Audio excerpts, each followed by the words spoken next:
దేశంలోని మహిళలకు అత్యంత సురక్షిత ప్రాంతంగా విశాఖ నిలవడంపై సిపి శంకబ్రత బాగ్జీ హర్షం వ్యక్తం చేశారు. సీసీ కెమెరాలతో నిరంతర పర్యవేక్షణ, పెట్రోలింగ్, డ్రోన్ కెమెరా వినియోగం వంటి అంశాలతో ఈ ర్యాంక్ సాధించినట్లు తెలిపారు. మహిళా భద్రతకు నగరంలో అమలు చేస్తున్న కార్యక్రమాలను వివరించారు. తాను సిపిగా బాధ్యతలు చేపట్టిన తర్వాత నగరవాసులతో పాటు మహిళలు, విద్యార్థినీలు, సీనియర్ సిటిజన్లు ఎవరైనా పోలీస్ సహాయం కావాలంటే నేరుగా తనను సంప్రదించేందుకు వీలుగా పర్సనల్ నెంబర్ను అందుబాటులోకి ఉంచామన్నారు. తాము తీసుకుంటున్న చర్యలతో పాటు నగరవాసుల సహకారంతోనే విశాఖ నగరానికి జాతీయ స్థాయిలో ప్రత్యేక గుర్తింపు దక్కిందన్నారు. రిపోర్ట్ వచ్చింది ఈరోజు మాతృభూమిలో కూడా పబ్లిష్ అయింది అండ్ మన ఇండియాలో వైరల్ అయిపోతుంది.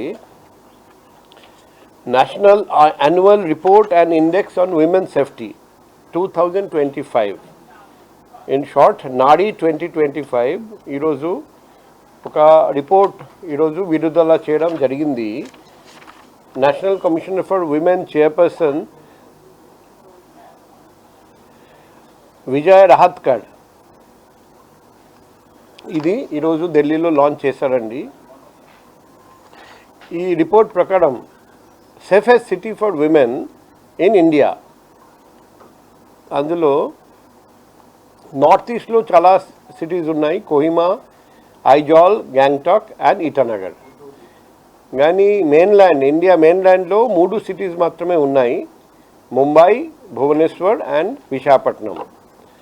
సౌత్ ఇండియాలో విశాఖపట్నం మాత్రమే ఒకే city found to be safest for women in India. ఈ సర్వే చేయడం జరిగింది. 12,770 లేడీస్ ఈ సర్వేలో పాల్గొన్నారండి.